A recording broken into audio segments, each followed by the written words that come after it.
ہم آغاز کریں گے اللہ کی توفیق سے، اللہ کی مشیت سے، اللہ کے اذن سے سورہ نساء، اور یہ مدنی صورت ہے۔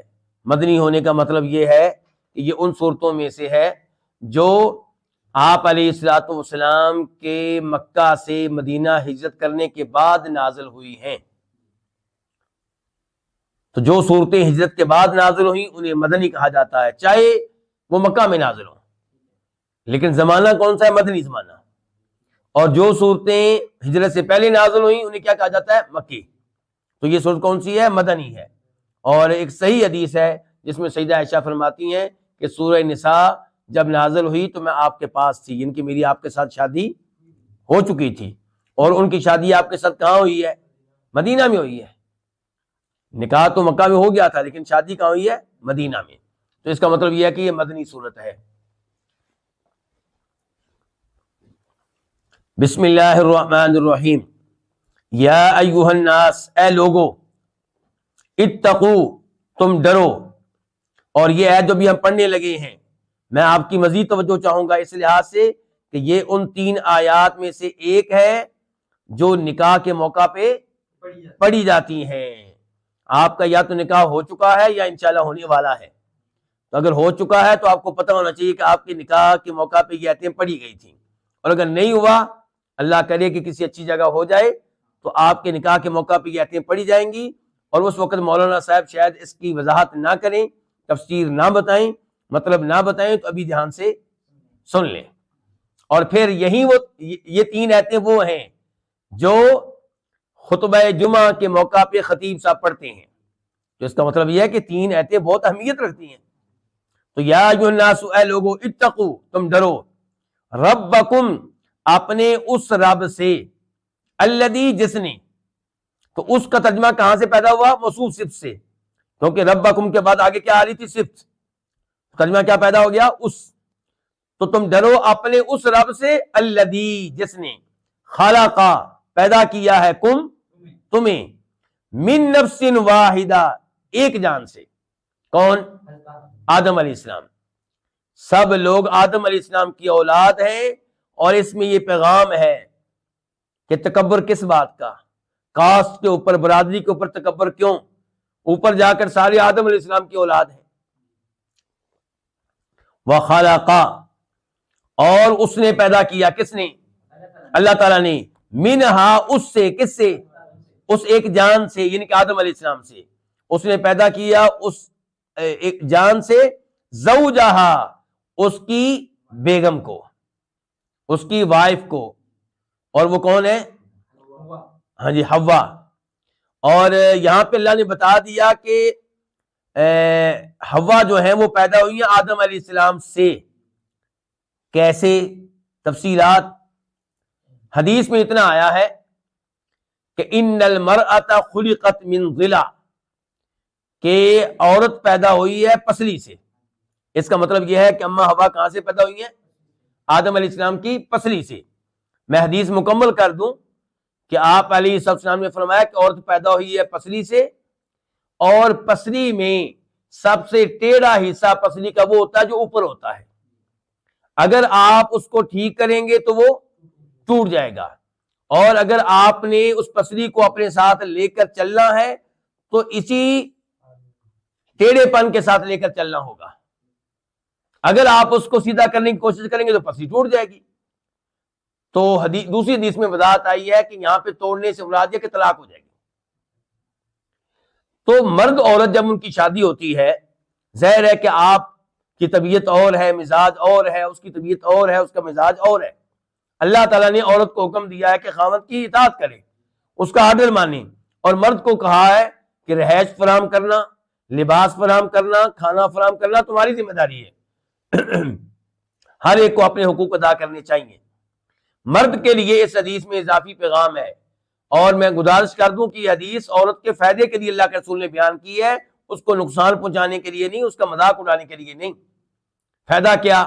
کہ اے مرد، تجھے بتا دیا گیا کہ عورت پسلی سے پیدا ہوئی ہے، اس لیے اگر کبھی آپ کی بیگم آپ کی کوئی بات نہیں مانتی، کبھی وہ غصے میں آپ کی کسی بات پہ غصے میں آ جاتی ہے، برداشت کریں، طلاق نہ دیں۔ آپ اس کو چھوڑ کے دوسری عورت لائیں گے، وہ بھی صورتحال ایسی ہی ہوگی، کسی نہ کسی بات پہ وہ بھی آپ کو پسند نہیں آئے گی. تو گزارا کرنا چاہیے. اور عام طور پہ جو گھر آباد ہوتے ہیں وہ گزارا کرنے پہ ہی آباد ہوتے ہیں. اگر آپ کہیں کہ میری بیگم 100% میرے مطابق ہو تو ایسا ممکن نہیں ہے.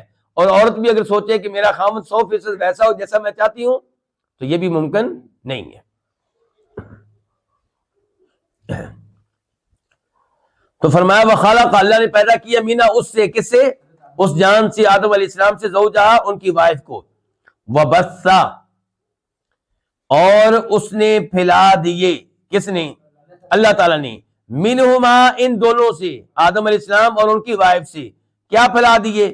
رجالا کثیرا، بہت سے مرد، ونساء اور عورتیں، یعنی کہ بہت سے مرد اور بہت سی عورتیں. اللہ کی قدرت دیکھیں، ایک مرد ایک عورت سے اللہ تعالیٰ نے کتنی دنیا پھیلا دی ہے. واتقوا اللہ، اور تم ڈرو اس اللہ سے، الذی تساءلون بہ، جس کے ذریعے، جس کے واسطے سے تم ایک دوسرے سے سوال کرتے ہو، ایک دوسرے سے مانگتے ہو. تساءلون، تم ایک دوسرے سے مانگتے ہو، بھی جس کے واسطے سے، جس کے ذریعے سے. ہم کیا کہتے ہیں؟ اللہ کے نام پہ یار میری مدد کر دے، تجھے اللہ کا واسطہ دیتا ہوں، میری مدد کر. تو فرمایا اس اللہ سے ڈرتے کیوں نہیں ہو جس اللہ کا نام استعمال کر کے ایک دوسرے سے مانگتے ہو.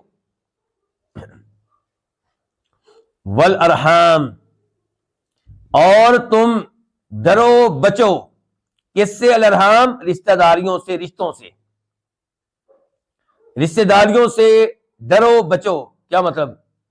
رشتہ داروں سے بچا کے رہنا چاہیے. نہیں یہ مطلب نہیں ہے اس کا.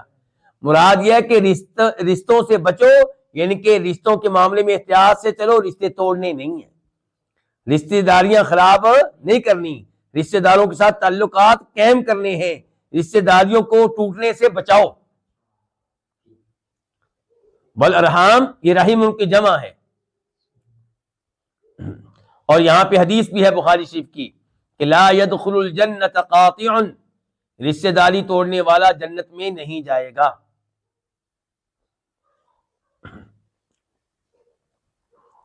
اور رشتہ داری جوڑنا، اس کے فوائد میں سے ایک فائدہ یہ بتایا گیا کہ آپ کے رزق میں بھی اللہ برکت ڈالے گا، آپ کی عمر میں بھی اللہ برکت ڈالے گا.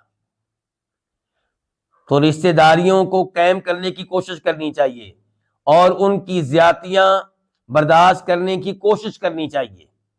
آپ کی طرف سے ان کے ساتھ اچھا سلوک ہو.